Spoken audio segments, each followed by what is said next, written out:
Hello, imaginary friends, and welcome. We have another story for you, and it's a story for Thanksgiving. Now, you don't really hear about many of those, except for maybe one. You impound our car. I'm gonna be unable to get my friend here home in time for his Thanksgiving dinner. Take my socks out of the sink if you're gonna brush your teeth, all right? Gobble, gobble.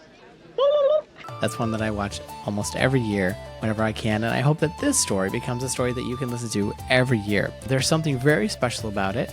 All of the art was done by fans. Maybe while you're watching it, call out your favorite piece of art that was drawn.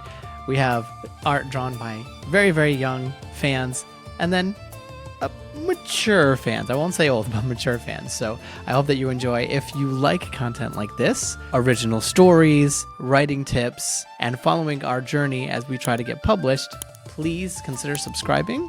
So without further ado, You know, nothing grinds my gears worse than some chowderhead who doesn't know when to keep his big trap shut. here is Gnome More Thanksgiving. Nothing would stop Jordan from playing in this year's annual Family Thanksgiving Day football game. His uncle, who actually played football, would be there, and Jordan needed to show him all he'd learned this past year, so nothing would get in his way, not his twisted ankle, not his cousin, who hated all things sports and tried to stop the game every year, and definitely not his mother. All week she'd held it over his head so that he'd get his chores done. Jordan, if your room isn't clean, there will be no football game this year. Or, Jordan, if this garbage is not taken to the road, no football. or like the special chores she'd given him this morning, Jordan, if Ryker gets even one speck of dirt on any of his clothes, no football. Jordan tried to protest, but his mother cut him off. I don't want to hear it. She opened her eyes as wide as she could, which meant she was serious. Every year, the photo is ruined by one of you.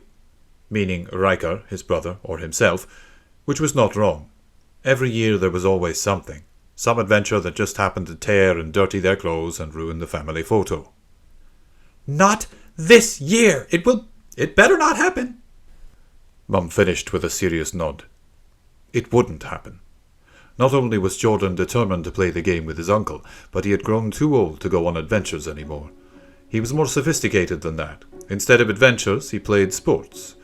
It was something he tried to tell Ryker a few times, but his little brother just didn't understand, and detested football because of it. This morning was no exception. Jordan waited in the backyard for Ryker. He knew he'd make his way out there at some point, and when his little brother eventually came outside, he explained the situation. So, you'd rather play a game than go on an adventure? Ryker pointed to the football sitting on the ground next to Jordan. Yes, Jordan said. and Mom wants you to stay inside as much as possible. Maybe help clean up to pass the time? He lied. But keeping his brother inside was probably the best way to keep him clean and out of trouble, especially with his ankle the way it was.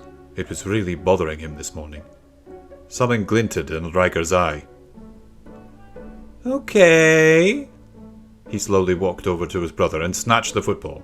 Jordan jumped up, but his ankle stopped him from lunging and taking the ball away.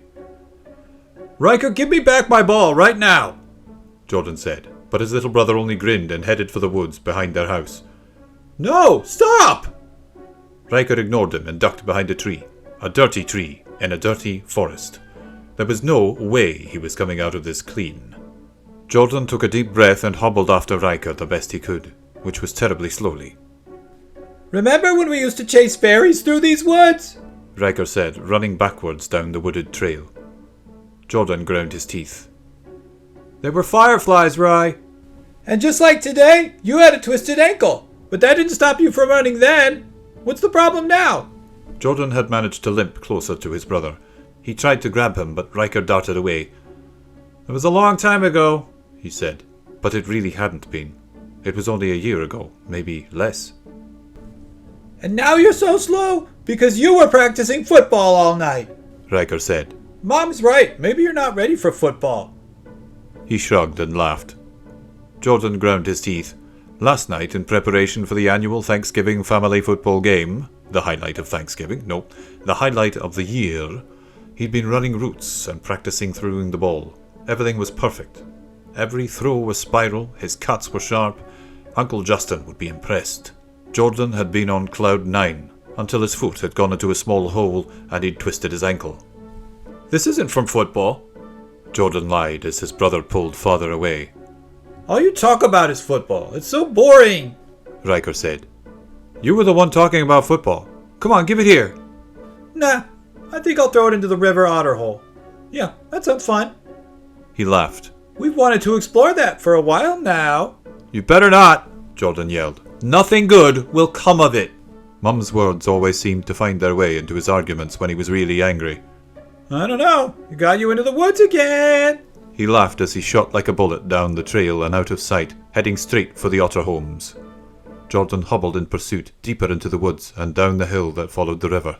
You'd better not do anything to my ball, Jordan yelled. His voice echoed off the trees. Ryker was probably at the river otter's home already.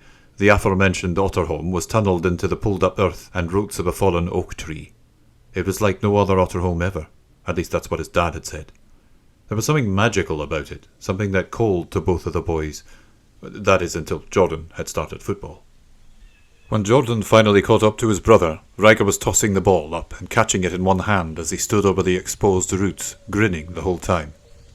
Ryker, don't do anything you'll regret later. What do you mean? Like this? Ryker faked losing control of the ball and almost dropped it down into the labyrinth of otter holes. Jordan's breath caught, and he ground his teeth. Ryker, come on, seriously! I wonder what's down there. Some shiny pirate treasure? Ryker. Maybe some enchanted swords? Ryker! Ryker smiled. Okay, I won't drop it if you promise to give me all the whipped cream on your pumpkin pie. Fine, Jordan said. Just take the ball. And all your ice cream from your apple pie. All the... Fine, but please. And... Ryker continued, his grin widening. You need to eat all my cranberry sauce. Jordan winced. He hated cranberry sauce, and his mum was so insistent on everyone eating it. It's good for you, she'd say. Blech. All right, fine, Jordan said. Just come back and bring me the ball. Ryker made a face, a cross between a grin and thoughtfulness. Okay, just one last thing. Jordan waited, cringing at the tottering ball. I want to go on another... Just then, the ground suddenly collapsed under Ryker's foot, and he tumbled but stayed on his feet. The ball, however, fell just out of reach from Ryker's outstretched hands, heading for the otter holes. No! Jordan said as the ball plummeted. It bounced on a root, spun in the air, bounced against the ground about 3 times, and finally settled in between 2 football-sized holes. Jordan stared at his brother wordlessly. Ryker shrugged. I'll get it. Don't need to go tell Mom. I wasn't... Jordan began, but then his breath caught when Ryker walked right over the holes. Rye, watch yourself. Ryker rolled his eyes. I'll be fine. But Mom told me... Jordan, look, everything's fine. He stepped in between each hole until he reached the ball. One wrong step in any direction could be disastrous. Jordan's muscles were tight, and he held his breath. See? Then, with his devil-may-care smile, he began bouncing. Rye, everything is totally... In mid-sentence, the ground beneath Ryker collapsed. Mud flew up, roots cracked, Ryker yelled, but not a frightened yell, but more of an I'm on a roller coaster having fun yell. Ryker! Jordan yelled. His panic rose because he couldn't see into the giant new hole that his stupid little brother had just made from where he stood. To his relief, laughter came floating up. Ryker, you all right? He asked, already knowing the answer. I'm fine. His voice echoed. And yes, I still have your precious ball. You can still play dumb old football. Good. Jordan relaxed a little. Please tell me you are not covered head to toe in mud, he said, his anxiety returning as fast as it had gone. Actually, I'm not too bad, Ryker said, which meant it probably was bad. You need help getting out? Jordan said, trying to plan out his climb down. Nah, I can... Hey, what... Ryker began. What is it? Jordan asked. Ryker's voice went really soft, like he was talking to someone. What are you saying? Jordan asked. Then Ryker started yelling. Hey, wait! Hang on! Hang on, Jordan! and then his voice went muffled. Ryker! Jordan yelled. Flashes of angry otters came into his mind. He paused only for a split second, and then jumped down into the opening. I'm coming, Ry! Jordan looked down into the hole, and it took a moment for his brain to process what he was seeing. Ryker was being carried, like he was crowd surfing, by small bearded men with red pointed hats. Ryker was gagged, his feet and hands tied, but he still held the football tightly. The short man carried him quickly into a tunnel. Ryker's eyes were wide and full of fear as he disappeared into the dark. Michelle was very much your typical little sister. She loved dresses, tea parties, painting, nails, makeup, and so many more feminine things. But she was also the younger sister of two very active boys, so she also loved playing football with a dress, wrestling the dog in her downpour, and most of all reading her brother's journals and using that information to get them both in trouble. Today, however, the boys had found a new hiding spot for both their journals, and it was her mission to find those books. The reason she hadn't found the journals yet was because Mum kept distracting her to check on her nails or her dress or her hair or whatever. It was infuriating. Michelle! Mum called. Michelle was underneath Ryker's bed, searching for any soft spots in the mattress where a certain book may be hiding. Yes! She called, popping her head out from underneath the frame. When your grandparents get here, I need you to take their coats and help them with their... She gave so many instructions that Michelle's attention trailed off. Can you do that, honey? Isn't that usually Jordan's job? Usually, yes, but I can't find him. So I want you to do it. Can't find him, Michelle thought. Mother gave some more instructions, something about entertaining or cake making, but Michelle didn't hear. So, if I find Jordan, will he have to do this? Sure, yes. I don't care, honey. Someone needs to do it. I am too busy. Mum trailed on again, but Michelle was thinking about the job she had assigned to herself, finding her brothers so she didn't have to entertain her grandparents. The last time she'd seen them was in the backyard. She'd start there. She climbed out from underneath the bed, brushed off the dust bunnies from her dress, and headed downstairs. Those boys would not get out of doing work so easily. Not on Michelle's watch. On any other day, Jordan might have laughed seeing his brother carried off by fantastical creatures, but not today. His mother had given him explicit instructions, one of them being to make sure Ryker was there for the pictures. Also, if he had twisted his arm, Jordan would have admitted that seeing his brother in trouble had made something inside him scream and jump into action. He saw Ryker as a friend, and as that little baby that had once come home that he didn't ever want to stop holding. Well, unless he pooped or started screaming for mummy. He wanted to protect that little guy, no matter the cost. So, against that little voice in his head that sounded suspiciously like Mum, telling him not to get dirty, Jordan dove into the tunnel head first and crawled on all fours, chasing down Ryker and his captors. The gnomes were ridiculously fast and already out of sight. Jordan listened closely and thought he heard his brother's muffled cries down the tunnel to his left, so he shuffled that way. The tunnels themselves were incredible. They were smooth, but not wet at all, so Jordan could just slide through with ease without getting too dirty, and without hurting his already twisted ankle. Even though the gnomes were short, their tunnels were large enough for him to fit comfortably on all fours, probably because they wore hats that were almost as big as they were. Little torches were hung here and there, lighting the whole underground system. Jordan crawled down this tunnel, then slid through that one, and before long, not only was he lost, but he couldn't find Ryker either. Until he heard the echoes of what sounded like a crowd gathering. He followed the sound. On his way, the smell of baked goods, cupcakes, cookies, and candy filled the tunnels. Jordan's mouth watered. He followed the scent and the sounds until his tunnel came to an opening overlooking a room filled with brightly coloured sugary food and gnomes surrounding a tied-up Ryker. He didn't look distressed, but he did look hungry.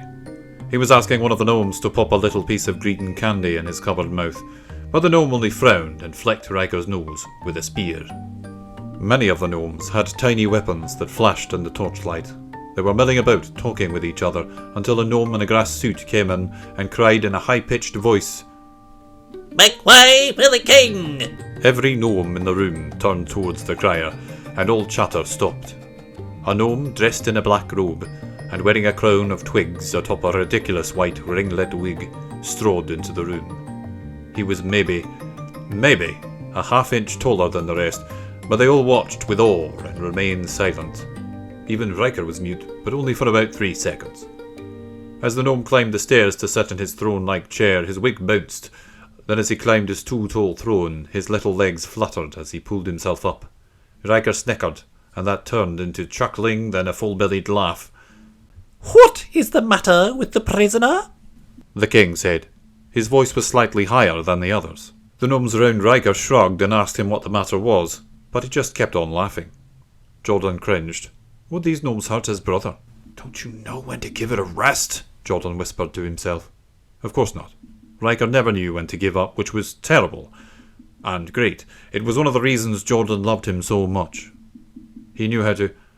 But the king yelled for Ryker to stop that noise! But he just kept going. Jordan winced. His little brother was laughing and didn't understand what trouble he was in. What was Ryker going to do? What was he going to do? Michelle marched through the woods, followed closely by Peanut, the family's Saint Bernard. Michelle had searched the backyard for her brothers, but they were nowhere to be found. They couldn't have gone far. Jordan had been trying to hide that he'd hurt his ankle, but everyone, except for Mum, knew. Before going into the forest, Michelle had gotten Peanut. She didn't like going into the woods alone. There were things in the woods that frightened even her. So, Peanut would be her companion today. Mum and Dad were way too busy. But the massive dog had been sleeping. Come on, you big dumb animal! She'd said while pushing the fur monster, repeating what her father had said to the dog almost every day. It wasn't until she'd got a bag of treats that the dog had finally followed her. It didn't take too long before they found the giant hole in the ground. Michelle could see where both her brothers had climbed into the hole. There were footprints everywhere. Oh, they're in so much trouble! She squealed. Her favourite part of the day was to see her brothers punished. For a split second she wondered if they were okay, if maybe they'd actually gotten hurt in the hole, but she pushed the thought away. She was young, too young to really understand how much she loved her brothers, even if she did love seeing them get the worst from Mum and Dad. So she paced the hole, waiting for them to come back so she could rub it in their faces that they were in for it. That is enough! The Gnome King squeaked. Ryker was already calming down, but when he stopped, the king sat a little taller, as if he had the authority again. Jordan overlooked the proceedings from his high, hidden tunnel, wondering what he should do. The king licked his lips. After an exhaustive search, and with many hours spent researching and observing him, we have finally found our enemy. The gnomes cheered. Ryker frowned, and so did Jordan. Enemy? How was Ryker an enemy to these people? The king smiled and urged the crowd to cheer more. There he is! They cheered. We got him! They cheered again. I got him! He flashed a grin. The cheering stopped. The king's eyes widened and he swallowed hard. You got him? He tried. The crowd cheered again and the king's bravado returned. He jumped out of his throne and paced the floor. He thought we were defeated, were we? No! He thought he could ruin us! Yeah! But he couldn't! Yeah! But he wouldn't! Yeah! He doesn't even know we make pudding! The crowd started cheering again but then stopped when they realised what the king had said. The energy left the room. Jordan was just as confused as the gnomes, and Ryker was laughing again. Stop that! The king said. His high voice reverberated off the domed ceiling. His crown wobbled on the wig and slid down over his eyes. Ryker kept laughing. The king's face burned. Take off that gag! Let's hear what our enemy has to say for himself. A few gnomes removed the cloth. Ryker lipped his lips and grimaced. Well, I sure hope your food is better than your clothes, because that tasted terrible. Our food is great, The king said. Not that you would care, you with your big black nose and sharp claws. Blech! The king's face pinched in disgust. My nose is what? Ryker said. He wiped his nose. Jordan furrowed his brow. What were these gnomes talking about? What's this all about? Ryker said. I'm sure you're wondering what all this is about. The king said. Ryker knitted his forehead. Yeah, that's what I just... You're already aware of that which you've already done! The king bellowed. The crowd awed at his complete control over the language. And therefore, The king continued. we will move from trial straight to sentencing. The crowd cheered, almost drowning out Ryker's question. This was a trial? As the supreme leader of the Undergarden Gnomes, I hereby sentence you with all the power vested in me, given to me by the gnomes, henceforth known as the gnomes who will have got you back, you dirty, dirty dog, and who will have eaten a sublime repast thereafter. Hereafter known as the feast of the day on which our too great enemy was seized and apprehended and made to answer for all his crimes, of which there are many, many, too many to mention. He went on like this for a few minutes, which delighted Ryker because of how absurd this king was acting, but almost lulled Jordan to sleep in his hiding spot. Finally the king wrapped it up. Your sentence, the sentence I hand down to you, is life in prison. The crowd cheered. Jordan jumped up, bumped his head on the tunnel, and fell back down, dazed. Michelle was tired of waiting. She called to the boys from the top of the hall. No reply. She got closer and called again. No reply. She climbed a bit further down. No reply. She stuck her head right down that hole and screamed into the labyrinth of tunnels. No reply. Oh, she was mad. She started climbing back up the hole, getting dirt and mud all over her dress and in her hair. She swore that she'd get those boys in trouble if it was the last thing she'd do. Jordan came back to himself, only to hear Ryker laughing again. Well, at least his brother was consistent. The king was yelling about manual labour and prison life, but stopped when he noticed Ryker laughing. You've interrupted me for the last time, you insufferable animal! Why are you laughing? The king asked. For so many reasons. He chuckled. First, you have the wrong guy. I don't have any claws. I don't have a big black nose. It's not me you're after. The crowd of gnomes murmured to each other. What's the name of the guy you're looking for? Name? We're not sure you have a name. The king squeaked. Well, I do. Then it's that name. Because we're looking for you. We know what we're looking for. We have the information. You dig up our tunnels constantly. You chase away our food. We pee on our trees and in our gardens. You slobber all over our trails, and worst of all, you yell at us all the time. Well, it's actually more like more of a bark, really. Well, that sounds like you're looking for... Ryker began, but the king interrupted again. We're looking for... The king pulled out a parchment from his robes. Here it is. A big... Yeah? The crowd said. hairy... slumbering... beast. The king put the parchment back in his robe. That is you to a T, sir. The crowd erupted. Jordan guffawed and covered his mouth quickly. They thought Ry was a dog. He'd never let him hear the end of it. I'm not a dog. Ryker laughed. The crowd quieted. I'm not a dog. He laughed again. I am a boy. A human boy. Do you really not know that? A murmur passed through the room. The king pulled out the parchment and scanned the paper. He searched the crowd. This sounds like a dog trick to me. He said, trying to regain control. Do you even know what a dog looks like? Of course. The king said, puffing out his chest. And you think I'm a dog? Yes. The king's bravado cracked. Then you're wrong. The crowd gasped. How are you a king? You don't even know the difference between a boy and a dog. The king's face turned red. My dog could make a better king than you. The king's eyes bulged. Just give me the little wig and the crown and... Stop! You cannot mock a sitting king! He screamed. Then he realized he was standing and sat down quickly on his throne-like chair. Never in all the years has there ever been... He ranted for a while using big words that he probably didn't know, but the crowd ate it up. Jordan hastily searched the room. There were gnomes at every exit, except one. That is where he and his brother would escape. He contemplated how he'd get down, how quickly the two would have to move. Finally, the king took a breath, looked over the room, So he had everyone's attention, and completely forgot what he'd been saying. So, in conclusion, I sentence you The crowd waited. Ryker smiled.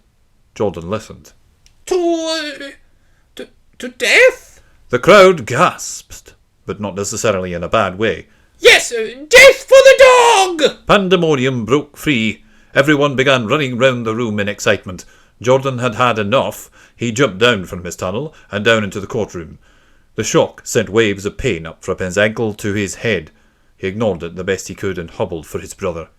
All the gnomes were caught off guard. Some screamed, others fainted, some pointed and said, "There are two of them!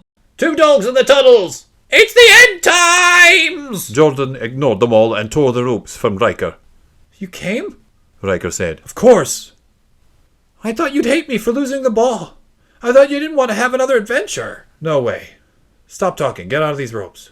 Well, good, Ryker said, and he pulled his hands free. because I didn't lose the ball anyway. He pulled the ball from behind his back and handed it to Jordan. Isn't this awesome? He pointed at the panicking gnomes. Jordan shook his head. We have to get out of here. Quick, that way.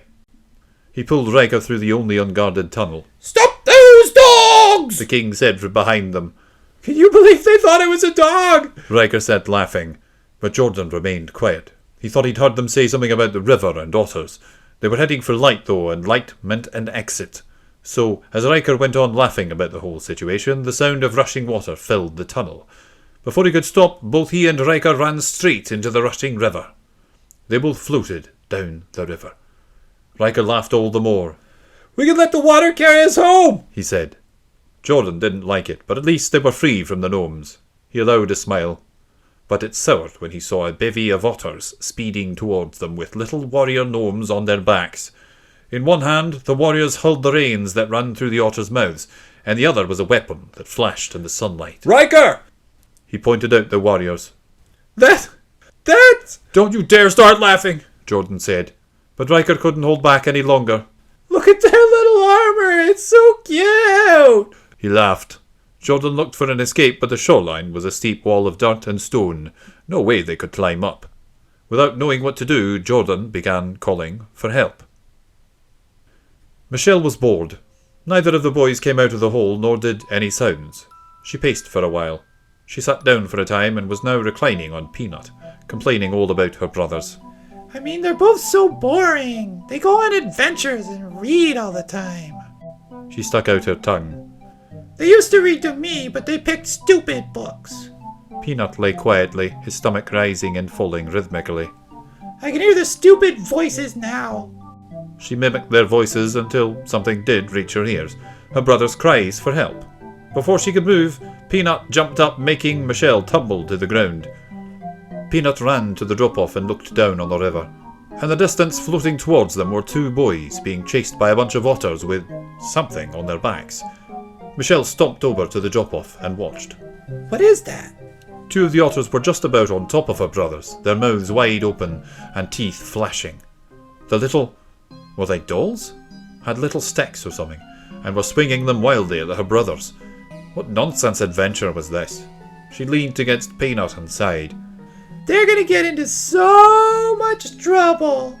Peanut took in a great breath, braced himself, and barked so loud it felt like the ground shook. The trees swayed, the river buffeted. The otters and their riders turned toward the sound, as did Jordan and Ryker. Michelle, however, was thrown off the dog, tripped over a root, and fell into the muddy hole. In the water, the boys started cheering. The otters and gnomes were still hesitant. It's the demon! The gnomes said. Peanut barked again, and the gnomes and otters turned away. You haven't seen the last of us! The gnomes said as they pushed the otters to swim against the current. They're leaving! Yeah, they are, Ryker said.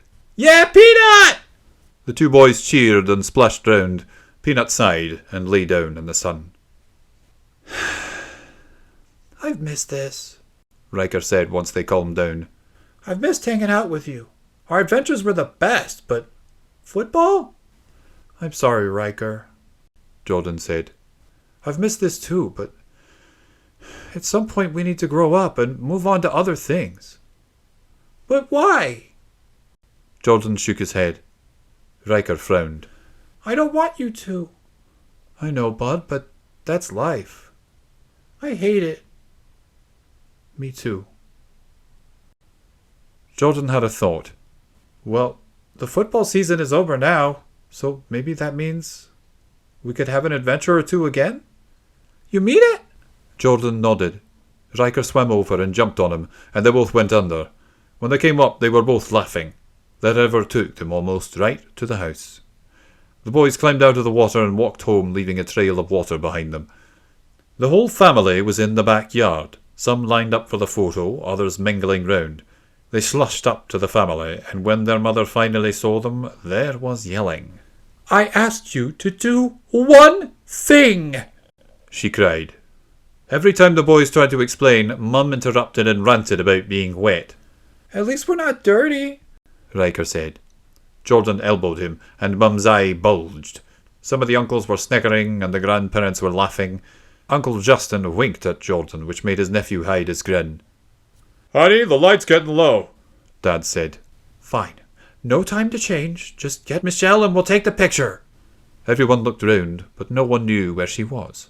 Just then Peanut came running from the woods, followed by the muddiest little girl anyone at the party had ever seen. She was more mud than girl. Jordan and Ryker looked at Mum. She looked like she was about to explode. Everyone, line up now, she said. No one said a word and fell into place. Dad set the camera and ran into place himself. Normally on an occasion like this, he said whilst the light on the camera counted down, some would instruct you all to say cheese, but I think we should say mud. The whole group burst into laughter, everyone but Michelle. After the sun went too low for more pictures and the camera was put away, Uncle Justin asked if everyone was ready to play football. I've got the ball, Ryker said, holding it high. The uncles began gathering round, but Mum put an end to that. No game this year! That was okay with Jordan. The look on Ryker's face when Uncle Justin let him wear his championship ring was priceless. That and the fact that Uncle Justin played catch with him was just the cherry on top. That Thanksgiving photo became the highlight of the year. Against the protest of Mum, although she came round to liking it after a while, Father had it printed on a large canvas and hung it in the basement. In the forefront was the miserable, mud-covered Michelle, but the best part was the two brothers holding each other bent double, laughing as hard as they'd ever laughed before. The end. Thank you for making it this far. I really appreciate it. If you haven't already, please consider liking the video and sharing it with people who would also like the video. I would like to give a very special shout out to two people. Daniel, you are incredible. His narration is always top notch. Give him some love in the comments if you can. Also, I want to give Seth Harris a big shout out. He helped me out with this thumbnail as well as some of the older ones. So I just want to give him a shout out. He's a very good friend of the channel. I want to give a special shout out to you if you've made it this far. Thank you again. I really appreciate it. And again, if you haven't subscribed yet, please consider subscribing, like, and share this with other people that would like it. We have more stories coming up. We have more conversations. We have conversations with authors coming up and conversations with agents coming up. So make sure you stay tuned in, hit the subscribe button and notification. So until next time, peace.